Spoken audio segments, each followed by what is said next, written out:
out with Sonic again. He went out for his maiden voyage a few weeks back, and we found some problems. The biggest issue is the machine doesn't charge right now. Sonic is not making voltage. So I got to take the front bumper off anyways to work on another problem. So I'm going to check the stator and make sure it's putting out the proper AC voltage.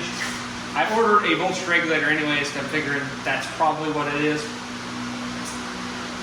It gets hot, it stops charging, it'll charge somewhat, and then I drove it again and it was charging just fine, got hot, and now it won't charge at all. So I'm assuming it's probably in the voltage regulator. So I did the smartest thing you can do. I went on Amazon and found the best reviewed, cheapest voltage regulator money can buy.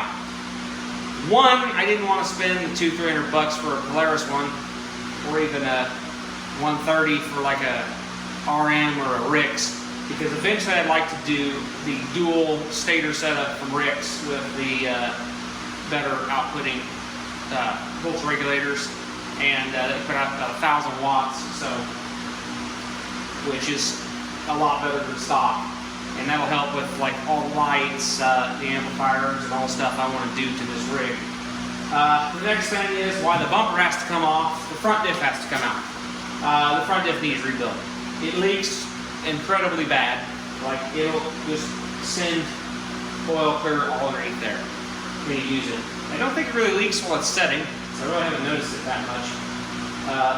And besides that, my passenger outer boot ripped. It was ripped before I took it on the test. I knew it. I didn't get a bunch of mud or water, so I should be fine there. Got a new boot. I don't know what the deal is, but we'll go ahead and throw a boot on it. And I've got a bunch of stuff to start doing some lighting on it and whatnot, so we'll probably start doing that. But yeah, it did make it. I put about 80 to 100 miles on it, and it seemed to handle it like a pro. So anyways, guys, we'll cut you guys back on once I get this front bumper off, and we'll test this stator. Alright, I'm going to go ahead and take this bumper off real fast here, so buzz the 4 bolts out and we'll get her off here. Shows me the lovely, completely, utterly destroyed ends. Awesome. So, yeah, we're definitely going to have to do some repair, because that's melted. It's melted. It's melted quite well, actually. I don't think my cheap voltage regulator comes with those plugs. Yay. But I can still test the stator and make sure it is putting out proper AC voltage at idle. I'm going to go to continuity. Check to see if I got the continuity to ground across the legs. No, and no. That's always a good sign. Oh, I don't think I have my key. Ha! That'll make turning it a little difficult on it. Alright, we got that key. Alright, AC voltage. Check it here.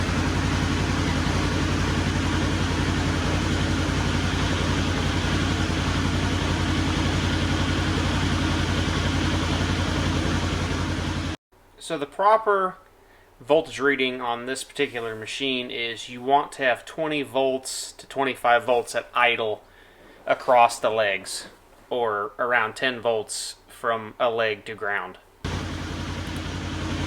volts AC.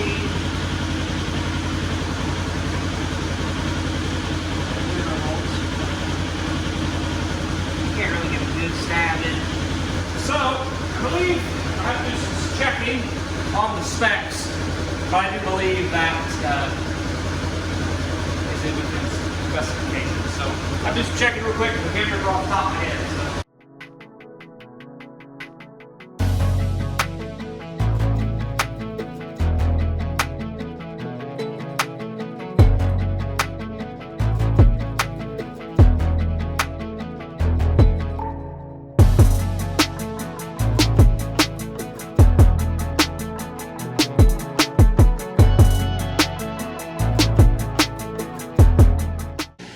Well, the funny part is this looks just like what I ordered, because it's painted black as well.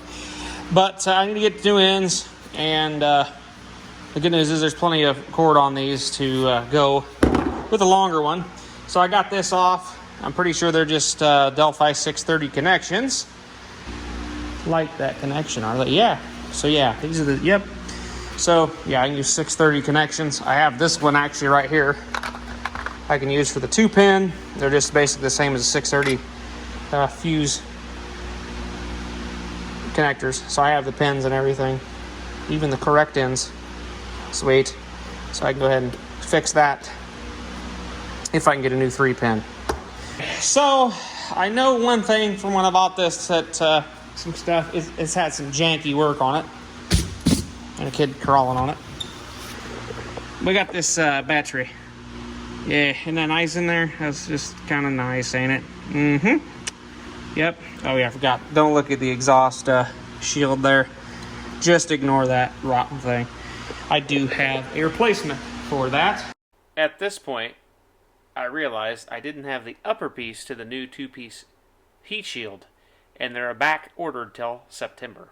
And I do have a different battery and battery mount stuff coming, so I'm gonna go ahead and rip that out.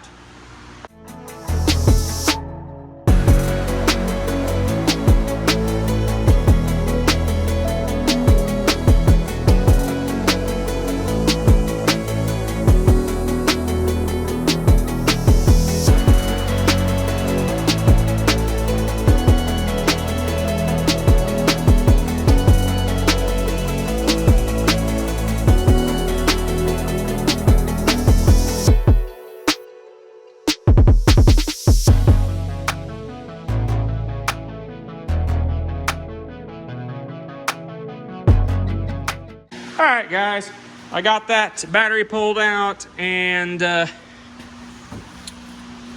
this panel removed. I went ahead and ripped this off, what's left of the exhaust shield. I'm gonna replace this whole wire and everything if I can get it off the thing there, which this should be plenty long for the new battery. I gotta get the new battery tray and get it welded in there, but I gotta get all this dirt cleaned up, so I'm gonna pull the skid plate off. Might as well pull the computer basket out, being it's only held on by one screw anyways. I'm thinking about pulling the floorboards out so I can clean up underneath there. And I'm gonna go ahead and put new springs and an O-ring on the muffler. We did have, sorry about that, I accidentally cut the recording off there, but we did have some melting on the conduit going to the stator. I'm going to have to say it's with this exhaust being right there. This thing got hot and melted because all the shielding's gone. A couple spots in the wiring, I think that just might be melted. That actually could be melted right there too. I don't know, we'll have to look. This plug might need replaced too. So definitely have to inspect that a little bit more, but I'm gonna go ahead and continue on a little bit and work a little harder. I think I'm gonna pull the bed off too, along with the floorboards and everything else. So we'll cut you guys on in 1 second when I make it a little bit further.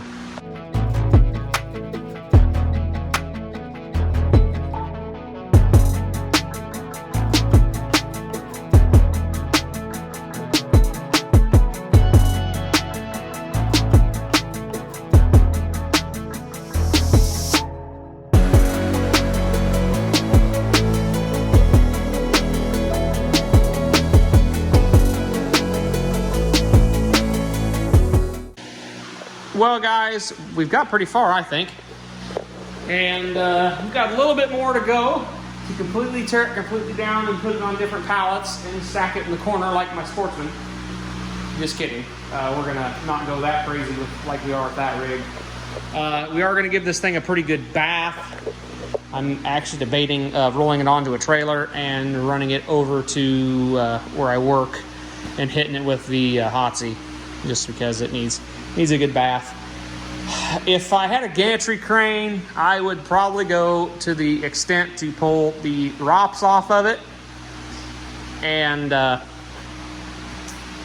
I said, pull the ROPS off of it and then pull the engine out, because it's not hard with these to pull this engine as an assembly.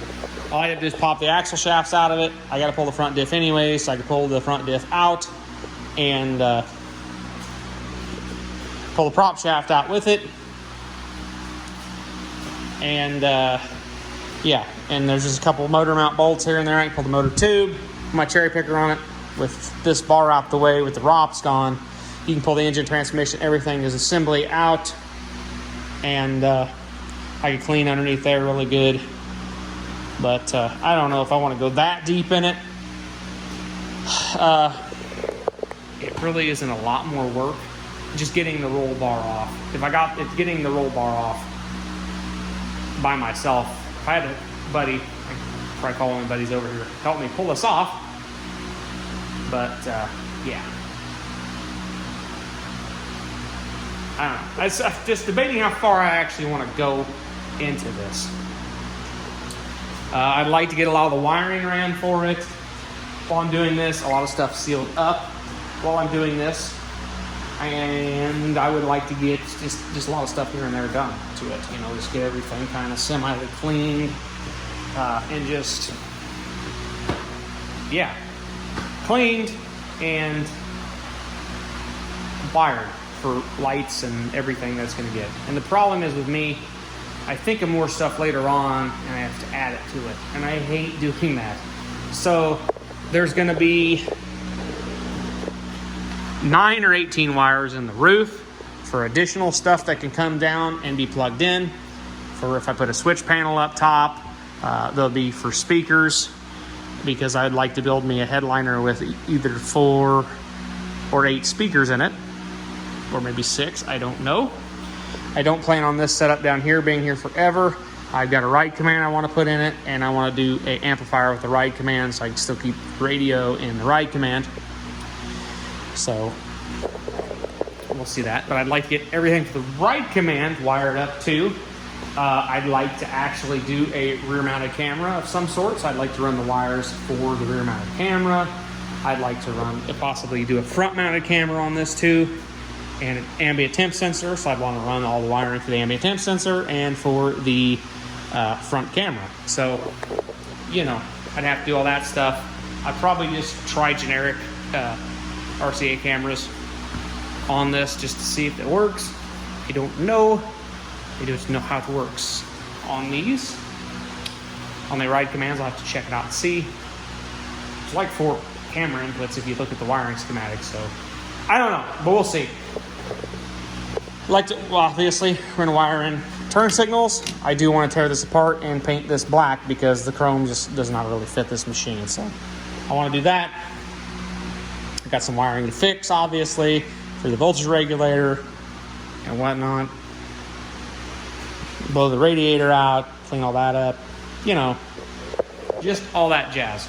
So anyways, guys, I'm rambling. I'm gonna call it a video for today. So I think the teardown is pretty much complete for right now anyways.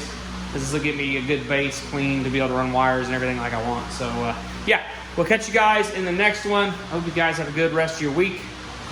We'll see you in the next one.